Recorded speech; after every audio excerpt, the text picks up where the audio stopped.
housing problem in India has different dimension. There are people who have been thinking housing in a different perspective.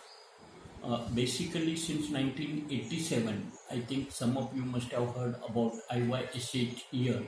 IYSH is International Year of Shelter for Homeless. It was declared by United Nations, and after that you will find that there was a tremendous demand and there was a tremendous exposure on the basis of what should be considered as a housing.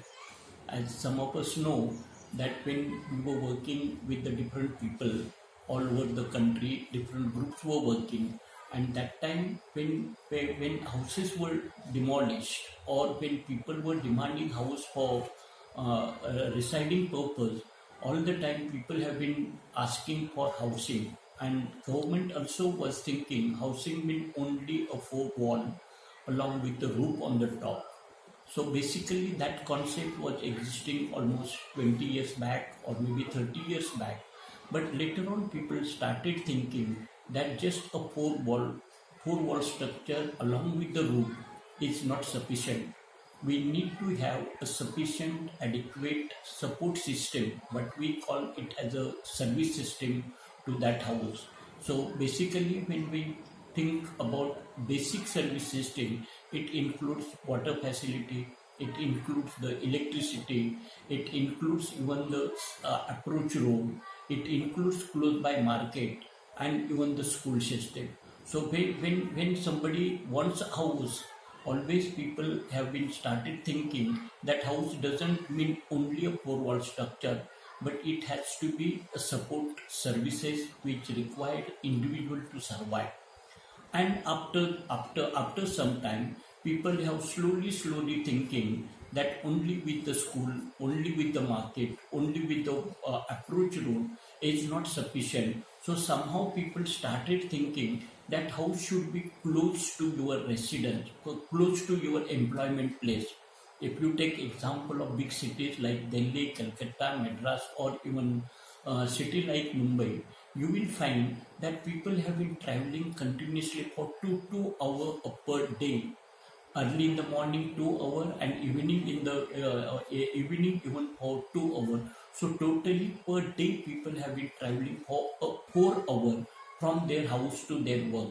And it doesn't only make an impact on the individual who has been traveling, but there is an impact on the family, because we have been hearing story where number of time, because when father leaves house, it is early in the morning around 5 o'clock, and when he comes back it is almost 11:30 or 12 o'clock. So sometimes children find very difficult to meet and interact with the father. And when Sunday, in some offices Sunday is also not a holiday, so sometimes people have been working for continuously 7 days without meeting their children or maybe the family member. So now all over the world this concept has been expanded, and people are saying that whenever you are providing house, or whenever you are trying to give some sort of alternative accommodation, it should be close to their employment. I'll give you one concrete example. I think some of you must have heard. There was in city of Mumbai, there is one area called Mahalakshmi.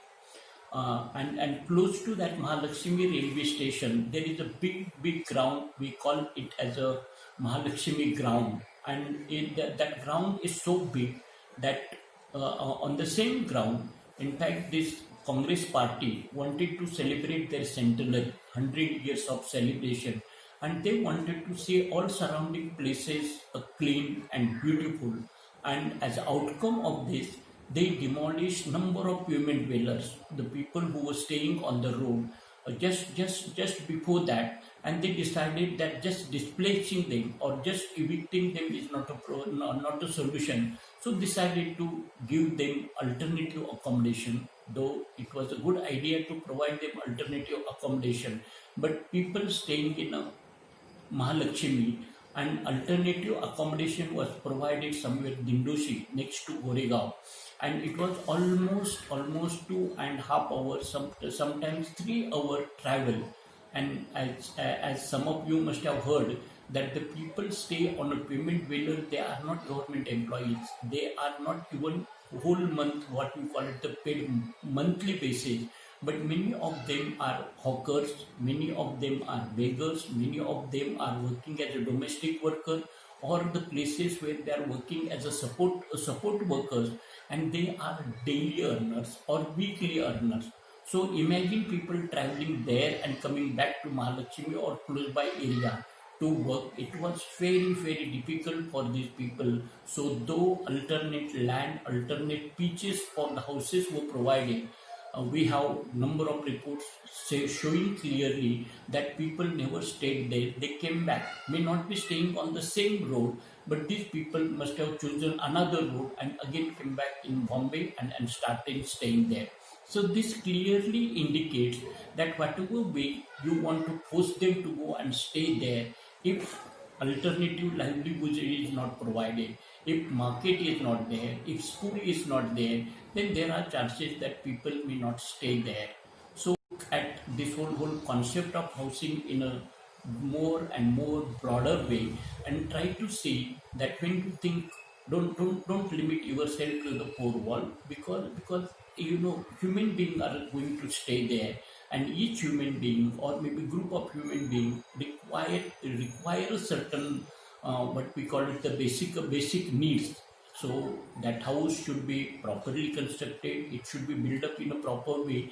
At the same time, there has to be proper services. Along with that, government should say, the government should try to see that whenever you are providing housing, it should be close to their employment, because it is now internationally accepted law that you cannot force them to stay more and more far away, where people will find very difficult to travel. Not only travel, but they will, the slowly you will destroy your family life. So that type of situation, I don't think should be advisable. Now the next aspect of this whole housing is that whenever reports have been coming, and there are number of reports which have been reflecting that when person has a house, naturally their income increases, because when you shift from one house to another house, maybe you must be staying on rent, sometimes you travel quite a far. So when you have your permanent house, automatically your expenses are increased. So housing doesn't only help you to accommodate yourself, but housing also includes more financial assistance, financial support, or maybe the what you call it, basically you gain something because you have your own house. And along with that, the internationally now it is proved that when you have house, you feel more secure, more comfortable, because you are living in your own house. So if you look at the situation today all over the country, you will find the people staying in the urban areas. In fact, the figures are revealing not even 35 to 40% of people own their own house. Many people like city of Mumbai or maybe Calcutta or Madras, number of people have been staying in a slum, and now percentage of slum is going beyond 45 to 50% of population live in slum. So their houses are absolutely normally we call it insecure. They can be demolished anytime. There is no proof which shows that they are owner of the house. So their life is absolutely insecure. Other side, you will find that number of people in cities like maybe what we call it a metropolitan city, you will find that number of people have been staying on rent, and that number also has been increasing, because looking at the income structure and salary structure, when you have a country where almost 95% people are working in an unorganized sector, when their salary is not permanent, when their salary is not regular, so they cannot they cannot buy their house and stay in house. So you have same way people staying on a footpath, people staying on pavement. Similarly, people who are like what we call them as a homeless people, number of people are staying in a on a what we call basically the road or paths. So these type of people are absolutely insecure. They don't have their own house. So one has to look at this type of magnitude which exists not only in a few cities or one city, but this type all over country. So if you try to totally calculate and look at this housing problem or housing situation in India, you will find roughly almost 45 to 50% people don't have their own house, which we call them as a owned by the individual. So number of people staying in the slums, number of people staying in a rental basis, number of people who are homeless. So looking at this type of situation, you will find people are more and more becoming insecure because they don't have house. And maybe because of that, if you look at the impact, if you don't have those children's education, their health, their income, their family life, everything is getting affected because they don't have their own house. So I think one has to look at this whole issue in a more and more serious way and in a holistic way. With this, I would like to conclude my saying is that as Pandit Jawaharlal Nehru, one of the first Prime Minister of India, said, housing is the place where people live for happy life. So if at all you have your own house, you are feel happy, and that's the way I would like to conclude my presentation. Thank you.